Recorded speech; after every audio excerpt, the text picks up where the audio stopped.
అయితే ఈ ముగ్గురు చూస్తుంటే మీరన్నారు ఇంతకుముందు వీళ్ళ మధ్య ఉండే బాండింగ్ బాబాయ్ అని లేకపోతే బాబాని ఇలా పిలుచుకుంటూ ఉంటారు కదా! సో, మరి ఇదేమో కంప్లీట్‌గా యాక్షన్ అండ్ ఈ డ్రైవ్‌లో ఎళ్తుంది. మరి అంటే కామెడీ కూడా ఏమన్నా ఉంటదా? కామిక్ టైమింగ్ ఏమన్నా ఉంటదా? వాడారా ఎవరినన్నా? జాయ్ఫుల్గా ఉంటుందండి.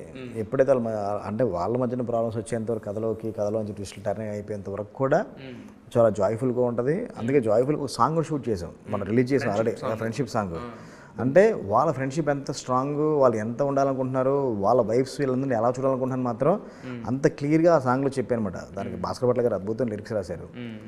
అంటే సొంత అన్నదమ్ములైనా మనలాగా ఉండగలరా కట్టెగాలి వరకు, అంటే చచ్చిపోయే వరకు కూడా సొంత అన్నదమ్ములు మనలాగా ఉండలేరా, మన వాళ్ళ లైఫ్ లాగా ఉందామరా అనుకునే క్యారెక్టర్స్ అనమాట.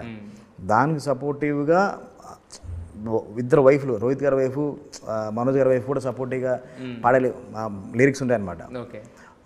దాంతోపాటు ఆ ఫ్యామిలీ ఎమోషన్తో పాటు ఆది శంకర్తో లవ్ ట్రాక్ చాలా జాయ్ఫుల్గా ఉంటుంది. అమ్మాయితో వీళ్ళతో చేసి అలా చాలా జాయ్ఫుల్గా ఉంటుంది.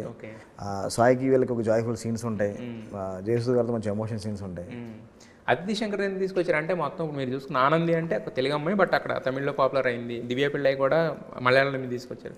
అంటే ఏంటి హీరోలు మనోళ్ళే కానీ మొత్తం హీరోయిన్స్ అందరినీ సెటప్ అంతా బయట నుంచి రీజన్ దివ్య పిల్ల క్యారెక్టర్ ఇక్కడ చాలా మందిని అడిగాను నేను. మన తెలుగులో చాలా మంది హీరోయిన్లు అడిగాను, పేర్లు చెప్పకూడదు బాగోదు. లేదండి అంటే ఆ సినిమాలో 2 kids ఉంటారు, మేము అప్పుడే చేయమండి.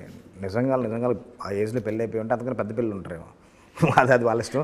అది చేయడం చెప్పడం వాళ్ళ ఇష్టం. అది అలా చాలా సెర్చ్ చేసిన తర్వాత ఇక్కడ ఎవరు కొంతమంది నోను అంటే అప్పుడు నేను సెర్చ్ చేస్తున్న ప్రాసెస్లో దివ్య పిల్లయ్య గారి ప్రొఫైల్ వచ్చింది. వస్తే కరెక్ట్గా మొదలు రోహిత్ గారి పేరు పర్ఫెక్ట్గా ఉంటుంది, ఇద్దరు పిల్లల తల్లిలా కరెక్ట్గా ఉంటుంది. దాంట్లో ఆవిడ చూస్ చేసుకోవడం జరిగింది. ఆడిషన్ ఇచ్చాము, ఆడిషన్ చేసింది, ఓకే. తర్వాత ఆది శంకర్ గారికి విషయానికి వచ్చేసరికి ఒక విలేజ్ నెటివిటీ గోల్ కావాలి, ఎనర్జీగా ఉండాలి, బబ్లీగా ఉండాలి, ఫుల్ డ్యాన్స్ వచ్చి ఉండాలి. ఎందుకంటే సాయి గారితో ఒక సాంగ్ ఉంటుంది, ఒక సెట్ సాంగ్ ఉంటుంది, సెకండ్ హాఫ్లో వస్తుందన్నమాట. ఆ సాంగ్ సాయి గారితో మ్యాచ్ చేయాలి. ఎవరని చూస్తున్న ప్రాసెస్లో చాలా ఆప్షన్స్లో అనుకోకుండా యూట్యూబ్లో అమ్మాయి కార్తీతో ఒక సినిమా చేసింది. అక్కడ టెంపుల్ దగ్గర ఒక ఉంటుంది, ఒక 30 seconds డాన్స్ పెట్టి ఆ క్లిప్ యూట్యూబ్లో చూసా. ఎవరైనా సెర్చ్ చేస్తే అమ్మాయి ఆది శంకర్. ఏమో గనీ సినిమా ఆడియో ఫంక్షన్లో సాంగ్ పాడింది కదా, శంకర్ గారి డాక్టర్, అమ్మాయి యాక్టర్స్ కూడా ఓకే అని అప్పుడు అమ్మాయి కాంటాక్ట్ చేసి కథలో ఉన్న చేంజెస్ అవన్నీ చెప్పి అంటే అప్పుడు అమ్మాయి ఓకే చేసింది. అయితే యాక్చువల్గా సార్ అంటే ఒక్క హీరోని అంటే ఆ ఇమేజ్ని పట్టుకుని మనం ఎక్కడెక్కడ ఏం చేంజెస్ చేసుకోవచ్చో, అంటే వాళ్ళ ఫ్యాన్స్ ఎలా రియాక్ట్ అవుతారో దాన్ని బట్టి కథను డిస్టర్బ్ చేయకుండా వెళ్ళొచ్చు.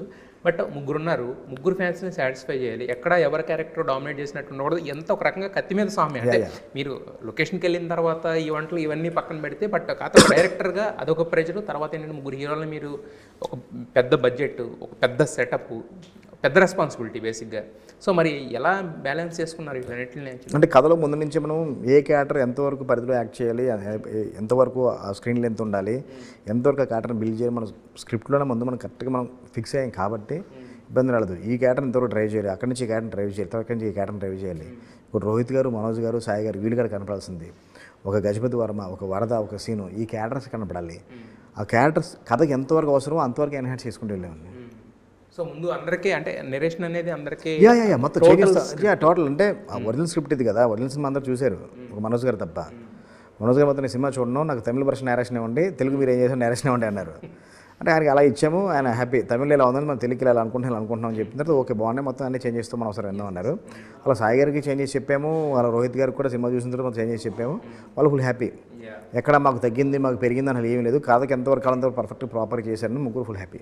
అయితే సాయి గారికి చాలా అంటే వచ్చిన గ్యాప్ తర్వాత వస్తున్నారు కదా మళ్ళీ రీఎంట్రీ లేగా, అంటే ఆయనకున్న ఇమేజ్ తెలుసు.